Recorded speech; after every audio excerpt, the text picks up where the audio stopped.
ሰላም። ዛሬ የምናየው ታሪክ በጣም ወሳኝና ውጥረት የሞላበት ቅጽበት ነው። እስቲ አስቡት፣ በአንድ በኩል ከፍተኛ ደስታ አለ፣ በሌላ በኩል ደግሞ ከባድ ግጭት። የታሪክ ምዕራፍ ሊቀየር ያለበት ወቅት ነው። እንግዲያው በቀጥታ ወደ ታሪኩ እንግባ። እስቲ ለአንድ አፍታ ጆሮአችንን ጣል እናድርግ። ምን ይሰማል? ልክ ነው፣ እጅግ በጣም ብዙ ሕዝብ፣ ድምጻቸው ያስተጋባ። ታሪኩ የሚጀምረው እዚሁ መሃል ነው። በጉጉት በተስፋ በቃ የሆነ ትልቅ ነገር ሊፈጠር እንደሆነ አየሩም ራሱ ይናገራል። እሺ እንግዲህ ኢየሱስ ወደ ኢየሩሳሌም እየተቃረበ ነው። ያለው ሁኔታ ግን በቃላት ሊገለጽ አይችልም። ሕዝቡ በኃይል ይንቀሳቀሳል። መንገዱ በደስታ ጩኸት ተናውጧል። ይሄ ዝም ብሎ ጉዞ አይደለም፣ በፍጹም የንጉሥ መምጣት ነው። እናም የሕዝቡ ጩኸት ዝም ብሎ ጩኸት አልነበረም። ወዲያውኑ ትርጉም ያላቸው ቃላት መውጣት ጀመሩ። የዳዊት ልጅ፣ መሲህ እያሉ። አሁን እነዚህ ቃላት ቀላል አይደለሙም። ዝም ብሎ የደስታ መግለጫ ብቻ ብለን ልናልፋቸው አንችልም። ለዘመናት ሲጠብቁት የነበረውን ንጉሥ፣ ያንን መሲህ ነው የሚያመለክቱት።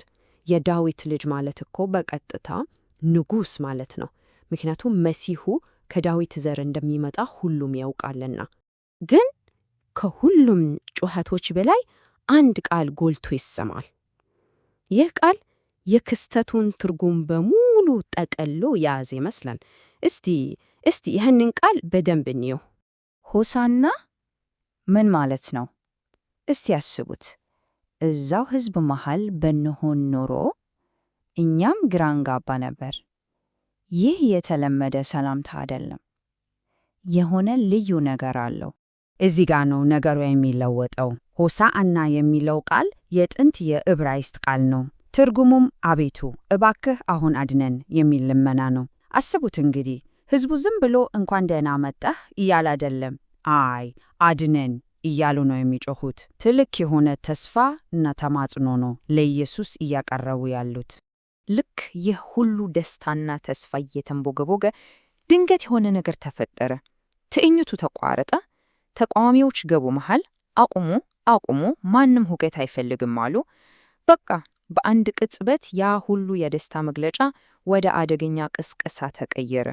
ውጥረቱ እዚህ ላይ አላቆመም። ነገሩን ይበልጥ የወሳሰበው፣ በተለይ ደግሞ መጽሐፍትን ለሚያውቁ ሰዎች ትልቅ ትርጉም የነበረው አንድ ምሳሌያዊ ድርጊት ነው። እዚህ ጋር የሚገርመው ነገር የኢየሱስ ድርጊት ምን ያህል ትልቅ ትርጉም እንዳለው መጀመሪያ የተገነዘቡትና የተናገሩት ተቃዋሚዎቹ መሆናቸው ነው። አህያ ላይ ነው የተቀመጥከው አሉት።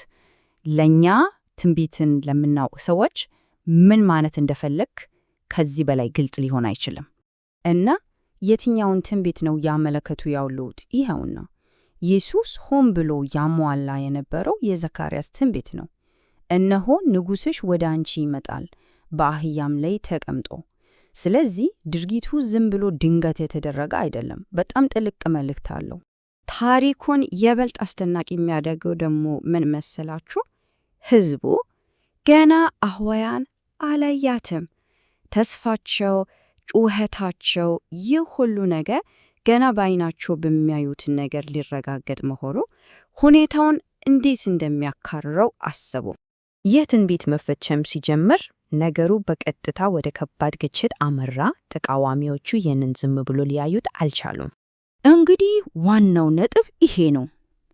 የሁለቱ ወገኖች እይታ ፍጹም የተለያየ ነው። በአንድ በኩል ሕዝቡ ንጉሥ ልናደርገው ነው በሚል ስሜት ተሞልቷል። በሌላ በኩል ደግሞ ተቃዋሚዎቹ በፍርሃት ተውጠዋል።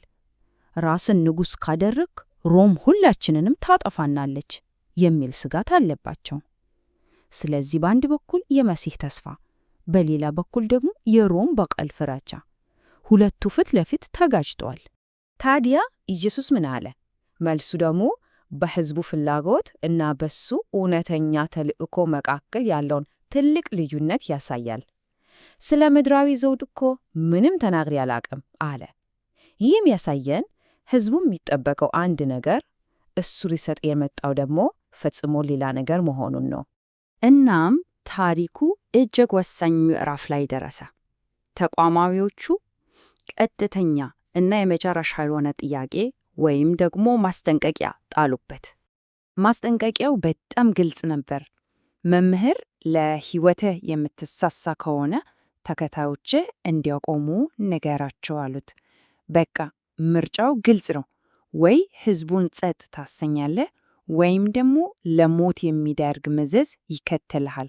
የኢየሱስ መልስ ግን በጣም ኃይለኛና ወሳኝ ነበር። እውነቱን ልንገራችሁ አለ፣ እነዚህ ዝም ቢሉ እዚህ ዙሪያችን ያሉት ድንጋዮች እንኳ በምትካቸው ይጮኻሉ። በቃ ይሄ ማለት ይህ ቅጽበት በማንም ሰው ሊቆም አይችልም፣ መለኮታዊ ኃይል እየመራው ነው ማለት ነው። በቃ በዚህ መልስ ግጭቱ አለቀ። ተቃዋሚዎቹ ይህንን ማዕበል ማቆም እንደማይችሉ ገባቸው፣ እናም ተሸነፉ። ከሰልፉ ራቅ ብለው በሌላ በር ወደ ከተማ ለመግባት አፈገፈጉ። ተቃዋሚዎቹ ከቦታው ከራቁ በኋላ የሕዝቡ የደስታ ጩኸት ከበፊቱ የባሰ ጨመረ። አሁን ይበልጥ ግልጽ ሆነ። ሆሳና ለነገሥታት ንጉሥ፣ ሆሳና ለዳዊት ልጅ፣ ሆሳና በአርያም እያሉ ማወደሳቸውን ቀጠሉ። እንግዲህ ይህንን ታሪክ የምንዘጋው በአንድ ትልቅ ጥያቄ ነው። ሕዝቡ ንጉሥ መጣ ብሎ እያከበረ ነው። ነገር ግን ያገኙትን ንጉሥ የጠበቁት አይነት ካልሆነስ ምን ሊፈጠር ይችላል? ይህ ጥያቄ በቀጣይ ስለሚሆኑት ነገሮች በጥልቀት እንድናስብ የሚያደርግ ነው።